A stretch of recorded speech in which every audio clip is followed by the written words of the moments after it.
എൻ്റെ പേര് ആദ്ര ഫ്രാൻസിസ്. ഞാനിപ്പം ഫോറൻസിൻ്റെ റിസൾട്ട് OET വിന്നറാണ്. ഞാൻ ആദ്യം OETനെ പറ്റി ചിന്തിക്കുമ്പോൾ തന്നെ എനിക്ക് ഭയങ്കര ടെൻഷനായിരുന്നു. അങ്ങനെയാണ് ഞാൻ ഫ്ലോറൻസിലെത്തുന്നത്. ഫ്ലോറൻസിലെത്തുമ്പോൾ എനിക്ക് ഇവിടെ തന്ന ഫാക്കൽറ്റി ഭയങ്കര സപ്പോർട്ടായിരുന്നു. എനിക്ക് എന്താണ് OET എന്ന് പോലും അറിയാതെയാണ് ഞാനിവിടെ വന്നത്. പക്ഷേ അപ്പം ഇവിടെ റിയ മാമായിരുന്നു എനിക്ക് അറ്റൻഡ് ചെയ്യാൻ കിട്ടിയ ട്യൂട്ടർ. മാം എനിക്ക് നല്ല സപ്പോർട്ടാണ് തന്നത്. റൈറ്റിംഗ് ആണെങ്കിലും സ്പീക്കിംഗ് തുടങ്ങിയപ്പോൾ ഞാൻ വിചാരിച്ചത് ഞാൻ ഡിസ്കണ്ടിന്യൂ ചെയ്യേണ്ടി വരും OET എന്ന്. കാരണം അത്ര ടഫായിരുന്നു എനിക്ക് ആ മൊഡ്യൂൾ. ഒരു കാരണവശാലും എനിക്ക് അറ്റൻഡ് ചെയ്യാൻ പറ്റുന്നില്ലായിരുന്നു.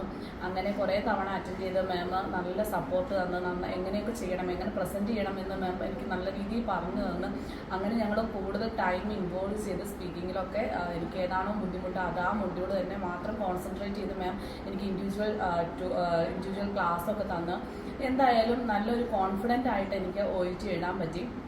അതുപോലെ തന്നെ റൈറ്റിംഗ് ആണെങ്കിലും എനിക്ക് അതിൽ ഏറ്റവും ബുദ്ധിമുട്ടായിട്ട് തോന്നിയിരുന്നത് ഓർഗനൈസേഷൻ എന്ത് ചെയ്യാൻ പറ്റും, ഓരോ ലെറ്റർ കിട്ടുമ്പോഴും ഓർഗനൈസേഷൻ എങ്ങനെ ചെയ്യണമെന്ന് ഞാൻ വളരെ ബുദ്ധിമുട്ടിയിരുന്നു.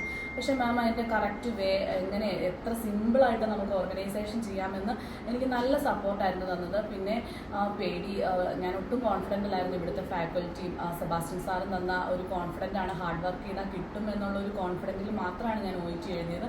എന്നിരുന്നാൽ തന്നെ എനിക്ക് നല്ല രീതിയിൽ OET അറ്റൻഡ് ചെയ്യാൻ പറ്റി, നല്ല കോൺഫിഡൻ്റ് ആയിട്ട് ചെയ്യാൻ പറ്റി, നല്ല സ്കോർ കിട്ടി. Thanks to Forens academy as well as Riyama. Thank U.